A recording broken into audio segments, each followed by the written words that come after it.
What's up guys, Asian here again with another build video, and today we're going to be going over Magicka Sorcerer. This is going to be a VMA build, so this build is going to be centered more on surviving and being able to dish out adequate damage in order to help you guys clear VMA, Maelstrom Arena. So Maelstrom Arena is by far the hardest single player content to clear. For those of you guys who don't know what Maelstrom Arena is, it's basically like a one-man trial, so to speak. You're basically pitted off on 9 rounds, I guess 9 stages, I should say, with 5 rounds each, with a 6th final round, I should say, on the 9th stage. And Maelstrom Arena is the only place you can get the fabled Maelstrom weapons, which are widely regarded as the best backbar slots for Magicka and stamina DPS. So the Maelstrom's Inferno Staff or the Lightning Staff are very commonly used in endgame PvE DPS for Magicka DPS. And the Maelstrom bow is widely considered to be the strongest bow to use on your backbar for stamina DPS. So Maelstrom Arena is obviously a content that you really want to clear if you do want to, give yourself a little bit more of an advantage when it comes to doing DPS and PvE content. Now, to get the Maelstrom Arena, you do need to have access to the Hrothgar DLC. Or Sinium DLC, so you do have to be able to get into Hrothgar, and you need to clear the arena on Veteran. You can't clear it on Normal in order to get the Maelstrom weapons. They will only drop on Vet. So this particular build here is a Magsork build. It is a pet build, and it's designed around basically being able to survive. A lot of the secret behind clearing Maelstrom Arena, if you're just going for clear, not for score, is more about survivability. There's not really that many hard DPS checks. I can only think of maybe 2 DPS checks in Maelstrom Arena itself. So it's a lot more important to be able to be survivable rather than being able to dish out the most DPS. On top of that, you also want to be very aware of the mechanics of Maelstrom Arena. Each stage has its own stage mechanics, and each boss, the final round, the 5th round of each stage has a final boss. And those each have their own mechanics you have to deal with. So knowing those mechanics and learning those mechanics is also going to be very important to your success.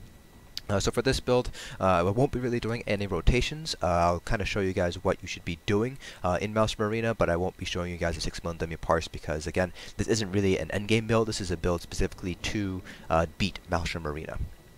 So let's start off with the gear. So for our gear, we're going to go with 2 5-piece sets and then a 1-piece monster helm.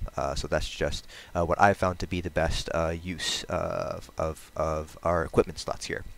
So because we are using a pet build, we're going with Necropotence. It is a purchasable set. It drops from Rivenspire if you want to farm for Necropotence. So that's you can basically use the armor pieces or the jewelry pieces, which basically whatever pieces you manage to get first. You don't have to use Divines for VMA clears. Like Divines isn't really all that important. It's kind of more important that you are a little bit more aware of the stage mechanics than it is to use Divines pieces. So if you want to use like an infused chest or an infused legs, go for it, because those are generally going to be a lot cheaper than the Divines pieces. And the same thing with your small pieces. Don't feel like you have to buy Divines. You can buy something like Well Fitted or Infused. As long as you have the pieces, that's kind of the whole point of using this set. So don't feel like you need to spend the money on Divines pieces. Don't feel like you have to farm for Divines piece. For our second 5-piece set, we're going to go with Elegance. Queen Elegance is a drop set. You can buy it. It drops from Oridon. And it is a light armor set. So the problem with this build is, one of the downsides is you can't go with 5-1-1, so you can't use a heavy and medium piece. You're basically limited to the one heavy piece from your monster helm set, and that's going to be, we're going with Molag Kena. I had the helm here, but you can use the shoulders instead if you'd like, and it is going to be a heavy piece. I like to have that health enchant there for additional survivability, but you don't have to. I'm going to kind of cover a little bit of variations here you can make on this build to make it work for you. So I do have the helm here, but if you don't have access to the ICP, the Imperial City DLC, then you can just go with the shoulder instead, because the shoulders will drop from that middle chest on the Undaunted Enclaves. So don't feel like you need to use the helm here. But I do recommend having a health enchant on one of the large pieces if you're going to go with Witchmother's Potent Brew. If you're going to go with blue food, max health, max Magicka, then the health enchant isn't quite as important. You can replace this with a spell max Magicka enchant, I should say. So a couple of armor replacements if you don't want to spend the money on either of these 2 sets. I would recommend between these two sets to go with Necropotence, because your shield will scale off of max Magicka, and because your pet damage will scale off of max Magicka more than your spell damage. I think having that Necropotence is going to be more important because having that larger shield will help out your survivability, and your pet is actually going to be probably one of your largest sources of DPS with this build. So I would probably replace Elegant if I had to replace one of these two sets, and you do have a couple of options here. So you can go with the tried and true Julianos instead, if you would like to go with Julianos. That's a crafted set from Orsinium, so if you're going for Maelstrom, you already have access to the Julianos crafting station in Orsinium. Otherwise, if you have access to the Clockwork City DLC, you can also go with a Mechanical Acuity if you'd like. That's not a terrible set. You'll find that Maelstrom Arena is more about burst damage than it is for sustained DPS. So Mechanical Acuity does have the advantage there of being, having very strong burst damage there. Besides Elegant, those are kind of the three options that I think are the best options. They're all very easy to obtain. If you're going to go with Julianos or Mechanical Acuity, you will need to go with Necropotence Jewelry instead, because you can't craft jewelry for those sets, so that's something you want to keep in mind there. So for our jewelry, we are going with 3 spell damage enchants. We're not using any regen glyphs because you are going to be focusing on heavy attacks. That's probably the main reason why we're going with Queen's Elegance here, because we really only have 3 abilities that we need to keep track of, damage abilities I should say, and then the rest of our damage is going to be coming from heavy attack. So this is pretty much a heavy attack build, kind of centered around Maelstrom Arena here. And for our weapons, we have sharpened on both bars here. You can go with infused if you would like on both bars, but sharpened is going to give you the best bang for your buck. Remember that this is a solo arena, so you don't have any access to any sort of debuffs like Crusher enchants unless you use one. You don't have access to Ele Drain unless you are going to be using Ele Drain. So that's why we're using sharpened. That just helps boost our DPS. Another thing too is that the bosses in Maelstrom Arena have varying degrees of resistances. Some of the bosses only have 9100 resistances, including the final boss. Some bosses have full 18,200 resistances, and some bosses have somewhere in the middle, like 13,000, 14,000 resistances. So having that additional penetration is going to be very, very useful for those bosses that have the full 18,200 value when it comes to penetration. We have a shock damage on our front bar and a weapon damage enchant on our back bar, so that's you can go with something else here. You can go with like a flame enchant if you'd like. It's kind of up to you what enchants you want to run here. You can even go with a crusher, or you can go with something like a weakening enchant to reduce the damage you take.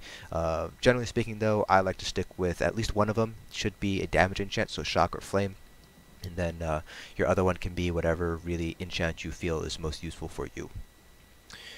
So pretty much everything here is pretty much cookie cutter when it comes to Sorc DPS. So we are a high elf, you can be a dark elf or a Breton or really any race really. Like I said, VMA doesn't really have a lot of DPS checks, so you can reasonably accomplish it with any race, so don't feel like you have to race change in order to complete VMA. 64 points into Magicka. We do have 17k health, so that's perfectly fine with the pet and the health enchant there. We do meet at 17k health. Now I'm using the apprentice here, but you can go with the lover if you would like. I actually would recommend going with the lover instead, and you'll see why once I pick it up. Atronach lover. So the lover, remember, is the Mundus stone that will give you additional penetration. So when we have the lover, and we do have 7 pieces of Divine's pieces, we'd have additional 4,200 penetration. So tack that onto the 4,800 that you have from light armor, and you already have about 9,000 or so penetration. So already you'll be able to basically mitigate all the resistances of about a third of the bosses, because they have 9100 resistances, and the sharpened will get you up to most of the resistances against the bosses that have like 13,000 resistances, or most of it, which leaves only the 18,000 resistances bosses. So those aren't that many. I believe there's only 2 or 3 of them in the arena itself. So now we're going to go over our skills. We are using Witchmother's Potent Brew, by the way. I like to do it for the additional Magicka regen, but because this is a heavy attack build, you don't need to use Witchmother's Potent Brew. You can go with blue food here. In this instance, we have melon baked Parmesan pork, and your stats would look like this. So you have a crap ton of Magicka here, and that's going to give you a very, very large shield. So as for our skills, for our front bar we have Hardened Ward. You can go with the other morph of Hardened Ward, which is Empowered Ward. If you'd like, Empowered Ward is going to give you a weaker shield, but it will last for a longer period of time, so that's going to be more useful for you. In that regard, it also gives you additional Magicka regen. So that's kind of up to you which morph you want to take. Empowered Ward is also cheaper, as you can see here. It's 2690 compared to 2914. So this is going to be our main shield here. Then we have Blockade of Storms on our front bar, Volatile Familiar, Bound Aegis, Inner Light, and then for our ultimate on our front bar we have the Greater Storm Atronach. You can go with the other morph you would like for some additional AoE, so Charge Atronach. The Greater Storm is better for the single target DPS, so that's why we have that there. For our back bar, we have Power Surge. This is going to be our primary source of healing. So for this build, we're also assuming that you're not going to be using spell power potions. So this is going to be one of the sources of major sorcery. So make sure to keep Power Surge up. Not only does it provide major sorcery for you, but it also heals you whenever you do a critical hit. So it heals you for 25-50 health every 1 second whenever you deal a critical hit, and we have a lot of dodge running, so it's, you're going to be able to get that healing every second or so. So basically the general idea is keep Surge up for the healing, have your shield up so you're not actually taking any damage. So if you do manage to take damage, then you have your shield up, absorbing all the damage, you take incoming damage, and then Surge will be healing you up while your shield is protecting you. Liquid Lightning, and then we have the double bar Familiar and Bound Aegis, and we have Inner Light here again for the addition of Magicka plus the Major Prophecy, and then we have Thunderous Rage. Thunderous Rage is also going to be an ultimate that you can use for, trash pulls and things like that, because VMA does have, some bosses do have ads, and it'll be useful to have this here for various different stages on VMA, because some of the stages you're going to want more AoE damage compared to single target damage that the Greater Storm Atronach offers. For our champion points, again, this is pretty much copy and paste from other Magicka Sorcerer builds. So 75 into Arcana, 75 into Tenacity, and then you can put the other 90 points wherever you'd like. I have 31 to Shadow Ward, 20 into Tumbling, and 31 to Warlord. Again, you can split those however you'd like. The blue CPs, so this is kind of also very variable here. So I have 39 points in Spell Erosion. This is actually carryover from my endgame PvE builds. It's actually not a bad idea to have a couple of points in the Spell Erosion here for VMA, because again, you don't have sources of debuffs unless you want to run Ellie Drain, but in that case you'd be giving up a slot, so you might be giving up Inner Light or something for Ellie Drain, which isn't the worst thing in the world, but then you also have to realize you have to apply Ellie Drain onto the boss, and that can be a little bit challenging sometimes, especially if you're new to VMA and you're just starting to learn the mechanics, so I would probably recommend putting more points into Spell Erosion here. Definitely want to have 64 points into Elemental Expert, though. This is, by the way, if you're max CP. I do realize that a lot of people who are going through VMA for the first time don't have max CP, so I'm actually going to assume that you don't have max CP. So I'm going to assume that you have something like 450 CPs. So this is how I would actually distribute it if I had 450 CP. So 450 CPs means I have 150 points. So for the green CPs, you would just have these two nodes. You wouldn't have points in anywhere else. So here, I'd probably do something like this. I'd do 49 to Ellie Expert, 40 into Elfborn. Let's see, so that's 80. Probably something like 30, 28 into Master at Arms. Let's see here, 31, 28, so I should have, I have 2 more points to put someplace, so put the extra 2 points into Spell Erosion, because why not? So this is one particular arrangement. If you have 450 CP, you kind of want to, Ellie Expert is going to give you the best return when it comes to damage. Elfborn's also pretty strong. You can actually probably take a couple of points out of Elfborn, so you can do something like this too. You would still need the 2 points here. So you can do something like this if you'd like to get up to 31 at Master at Arms and 31 to Thaumaturge, so you do get the extra passives here, so you do get the Riposte, which I mean, it helps. You will be blocking occasionally in VMA, so that helps. Perfect Strike doesn't really matter because we're not concerned about weapon crit. What's more important is going to be red CPs. So again, we're assuming that you have 450 CPs.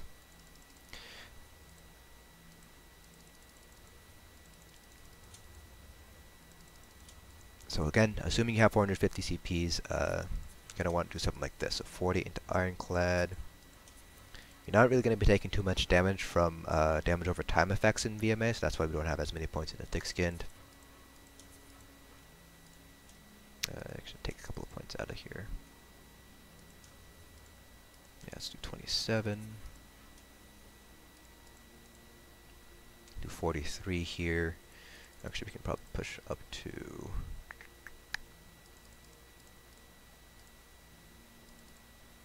49 here, and then you can put the other 2 points somewhere else. You might actually be able to, let's see if I can hit the jump points like this. Okay, yeah, so this is one configuration that you can use here. You know, you're going to take more direct damage compared to damage over time abilities, so you can actually probably take a few more points out of here. Put them into here, like so. So you can hit like 52 in Ironclad or something, 26 in the Thick Skin. You're not going to be taking as much physical damage compared to magical damage. That's why we have Lesson to Hardy and Elemental Defender, and put them in Elemental Defender here. So this is one configuration you could use for VMA. Because again, you're not really taking that much physical damage. They're going to be archers, and they do deal a hefty sum of damage, but you do have sigils to use in VMA, particularly the sigil of defense, which will reflect all those projectiles back. So you don't necessarily need to put as many points into Hardy. Plus, the points you have into Ironclad will also work as well. So against ranged attacks and physical attacks. So that's something you want to keep in mind as well. And again, you won't really be taking that much damage over time, so you can even take out even more points out of Thick Skin if you'd like. You don't need 11% reduction here if you don't want to. You could put a couple points into Bastion, so one thing you could do here, for example, is take 10 points out and then put them into Bastion if you'd like. That's kind of up to you. You'll get a little bit more effectiveness out of your shield that way.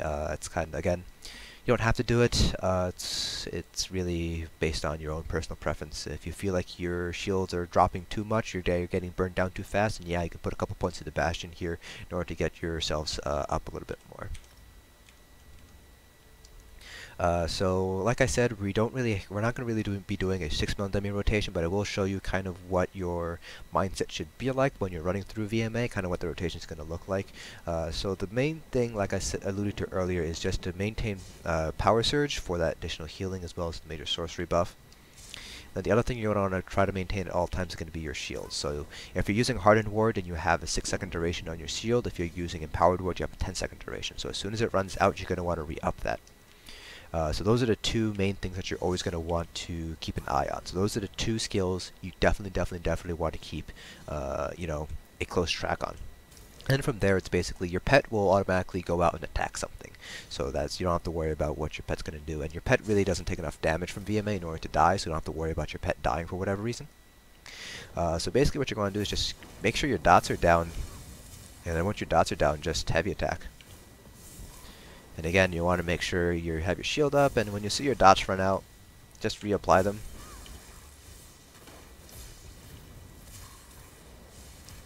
So generally, I like to stay on the bar with my shield, so that way I can always re-up it. So it doesn't really matter what your rotation looks like, because again, it doesn't really matter what your rotation is. It's basically all dot tracking when it comes to this. So this is kind of what you want to do here. It's basically maintain Power Surge, keep your shield up, reapply your dots when they run out. Heavy attack when they're running. And you can see here on the Comp Metrics Live report on the bottom of the screen here, without using my ultimates at all, I'm already able to pull about 18k DPS, which is fine. That's enough to get by VMA.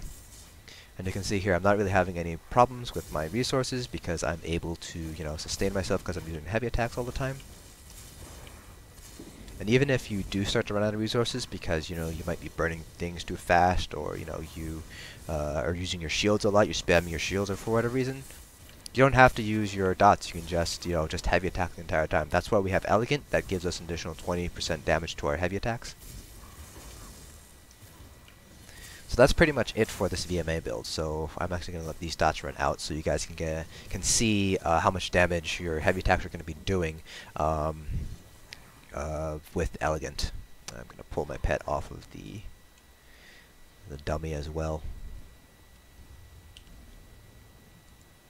So that's desummon him. Alright, so once we get out of combat, I'll show you guys the amount of damage that we're seeing. So again, you can pull about 18k DPS with this build alone, which is perfectly fine, it's perfectly passable. You'll be able to meet all the DPS checks with that 18k DPS. So you can see here with our heavy attacks, so let me see here. So this is our heavy attacks. Yeah, so this is the channeled part of the heavy attacks, and this is the final pulse of the heavy attacks. And you can see that, you know, they're ticking for about 40, you know, 4,500, 5,800 on average. So, you know, they're doing plenty of damage enough already. They're pretty much matching each tick of Liquid Lightning. They're out DPSing Blockade of Storms when it comes to the ticks. And you can see here your Familiar is going to be the largest source of DPS, one of the largest sources of DPS here, just based on average hits here. And you can see here with our crits, let me unselect that, you can see, you know, about 40% of our hits are crits, which is plenty. It's fine as long as you're keeping your shields up. You'll be able to heal through the damage that goes through the shields that way. So that's it for this video. Hope you guys found it informative. Good luck on VMA for those of you guys who are just starting to go through it.